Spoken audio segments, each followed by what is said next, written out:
speak. I think we should be respectful of each other. For the next person,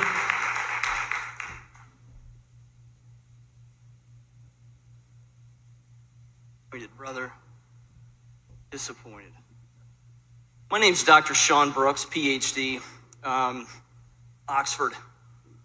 I have 48 publications, including 23 books. I've studied health, medicine, anatomy, and physiology for approximately 21 years.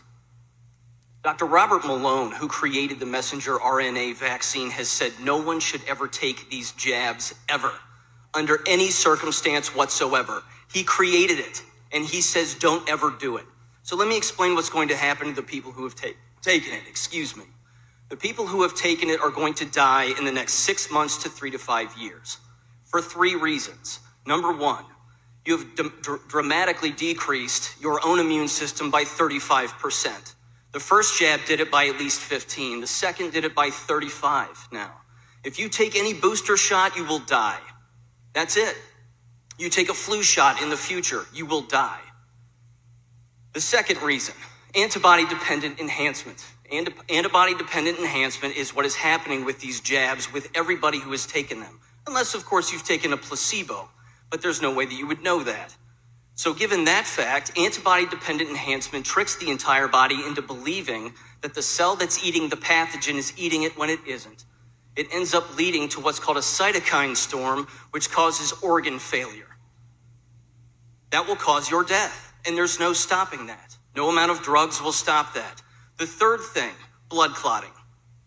Everyone who has taken the jabs is blood clotting. If you don't believe me, there's a way you can find out. Take what's called a D-dimer test. What that does is that detects blood clotting at the microscopic level. They're cutting full blood clots out of people right now. As I'm talking to you, millions have died from the jabs. In your last meeting, you advocated for people to take the jabs potentially in the future, along with wearing masks. And I heard parents say the same thing. So to the parents who are actually considering jabbing their own children, you're going to sterilize them permanently. People who have taken the jabs are sterilized. 80% of women who have been jabbed have lost their children in the first trimester. You can't have kids. You've also injected yourself with the equivalent of HIV.